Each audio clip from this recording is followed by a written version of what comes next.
Okay, I'm gonna try, feebly as I may, to pull that truck out of there a little bit. I don't know. I'm gonna just give it a little tug, see what happens. Probably won't be able to move it. It's been sitting there for 25 years in that one spot, and all I've got is a little pickup truck here with a V6 in it. But I'm gonna try, just give it a couple of tugs, see if I can loosen it up a bit. Here we go.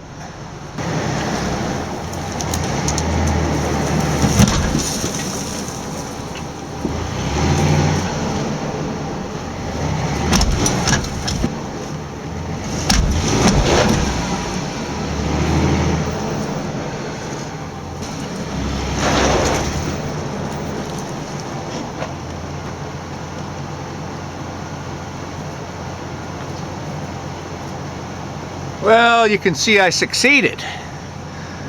I succeeded, that is, in shaking a few fillings out of my teeth. Nah, it's not coming. It's got potential. If I had more grunt to pull it with, it would come. It's rolling a little bit on the tires, but like I say, I haven't even gone back in there. Anyway, it was worth a try. I might give it a little tug later. Now I gotta go to the dentist. So I cleaned the brush out from around this old truck and getting a look at things.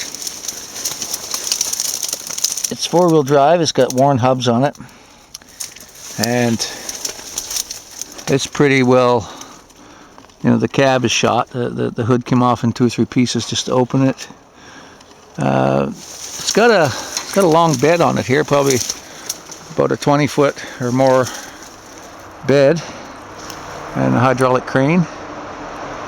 And the history on this, as far as I understand it, it was parked here one day after a day's work and never moved again. The fella he was pretty old at the time, and I don't think he ever got back to it.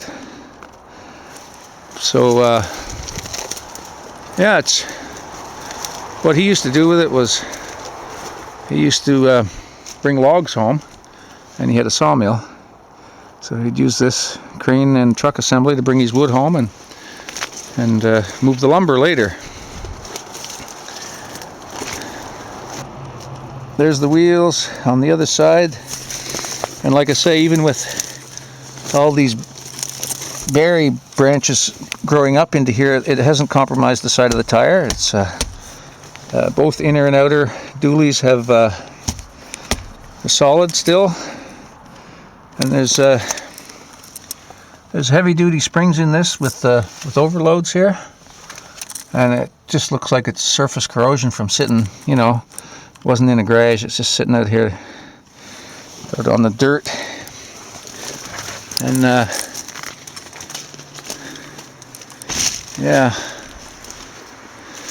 this is the. I was looking at this the other day. This is the old style. These cables in this cylinder in here, basically it goes down in here, and it one way turns the mast one way, and then the other. That's for swinging. That's for swinging the boom.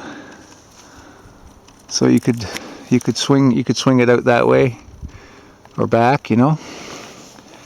So that's how that works. That's an old style cable mechanism. I've been looking up, trying to find information on this crane. It said National Crane Series 2. I've done all sorts of searches for that and haven't actually been able to come up with much. It doesn't seem to have a model number on it anywhere. It doesn't have a model number, but it just says Series 2. And of course there's a serial number on the plate up here, but beyond that, I haven't been able to find much out about it. And the cab, like I say, is shot. But there's lots of good stuff in here yet. There's the dash, and all the gauges and everything look fine. Look at that, the key's still sitting in the ignition. Yeah. And this has got fuel tank behind, gas tank. It's a gasoline engine, so gas tank behind the seat. And you know, Not always a great idea, you know. This is how they used to do it, but everyone used to smoke like chimneys in those days too. Can you imagine sitting in here, full tank of gas right next to you, smoking your brains out? I don't know. And even that, like, this isn't even a, this is like a little aftermarket filter here they've got. Any of that could leak. Anyway, that's how they used to do it. And yeah.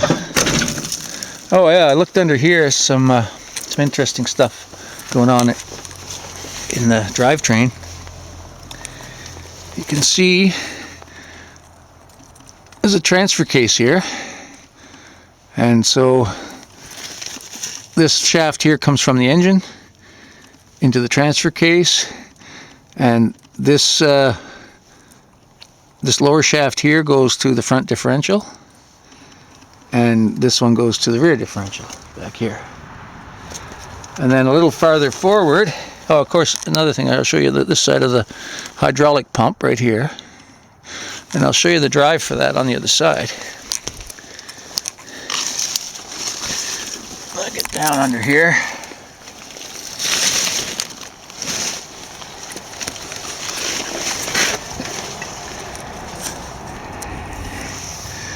Okay, so the engine here, I believe it's a 361 V8, 361 cubic inch V8.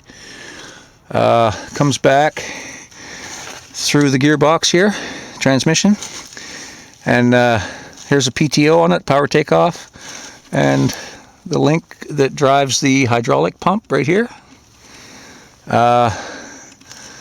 And you can see up in here, that's the output. It's very dark, I'm sorry about that. That's the output shaft from the transmission going to the transfer case right there. And there's a brake drum on here. This is your emergency brake. So a lot of these old trucks and many other vehicles at the time had a brake drum right here with shoes in it, similar to what you'd find on a wheel, to lock the output shaft from the transmission. That was in effect your emergency brake, your parking brake. So yeah, there's a lot of good parts under here. The front differential, really heavy duty, big stuff. And like I say, it's been sitting right on the mud for all these years, but you know, for someone that wanted to put this back, you know, either to swap parts to something else or even try and get it going, there's still a lot going on under here. A lot of good parts. Okay, I'm going to take another look from the front. One thing I did discover is that the worn locking hubs on the front wheel for the four-wheel drive are locked. So I was trying to free those up. I was trying to back them into the free position so that the front wheels would freewheel, but couldn't turn those back. It probably involves maybe rocking the vehicle a little bit one way or the other. Couldn't do that, so the front hubs remain locked, so that means that the wheels and that front differential will all be trying to turn. Okay, I took about an hour to take the clippers and cut a rough path around here, just enough to walk around, and I got to look at what's happening underneath.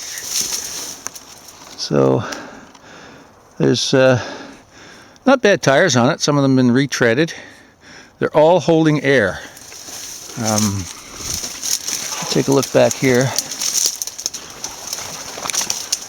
The cab is shot. This is it's completely rusted out, and the hood came off in 3 pieces, and nothing works. The doors handles don't work. The windows don't crank up and down. They're all rotten, rusted right through. But there's this hydraulic crane on it, and yet to be determined how that works. But yeah, it took about an hour here, and got out the clippers, and I cut this salmonberry back and this blackberry, picky stuff. But I discovered that all the tires are intact. They all hold air, and You know, I mean, they probably wouldn't pass an inspection to be on the road, but they're checked in places. You can see where they're checked, little checks and stuff in there. But for around off-road and stuff like that, it'd be good. They're all holding air. There's dualies on the back, and here's a look down inside the engine compartment. And like I say, best I can tell, it's a 361 V8, and you can see different little repairs that have been made on it over the years. Here you can see where the original coil is right down in here, but it looks like that went funny one time, so the guy just put another coil on it here, just abandoned that one on the block, and then just went for there. And I mean, there's some weird stuff here. There's no boot on two of these wires going into the distributor right here. They're just stuck down in this one and that one. So I mean, it looks like it was all, like everything that's here would, could possibly have made it a running engine, but probably less and less quality repairs, as you can see, as it went on in its life. So I'm not sure if when it was finally retired, was it running or not. But like I say, what I heard is that it was running and parked here on its own, under its own power. And here we got the starter solenoid mounted on it's not the firewall, it's on the fender, inside fender, but that fender, like the other one, pretty raunched out. The hinges are just seized solid on the hood, and like as you can see here, the inside part of the hood, nothing would open. It was just completely in two pieces. See right there's the hood, and this inner fender here is shot, rusted right out. But like I say, all the major components are here. There's a looks like a rebuilt rad in here. There's a sticker on here from a local rad shop that's actually still in existence. Yeah, and there's the master cylinder up on right here, master cylinder up on the firewall. So yeah, from everything I can see here, all the belts were in it. Power steering pump there on the right, and there's even like the alternator still in it. So it all looks, I mean, like it was probably, hasn't been picked apart for other vehicles. It looks like it could very well have been driven here and stopped. The key's still in the ignition, for one thing. That leads me to believe that it was probably just turned off here one day. But yeah, it's been 24 years.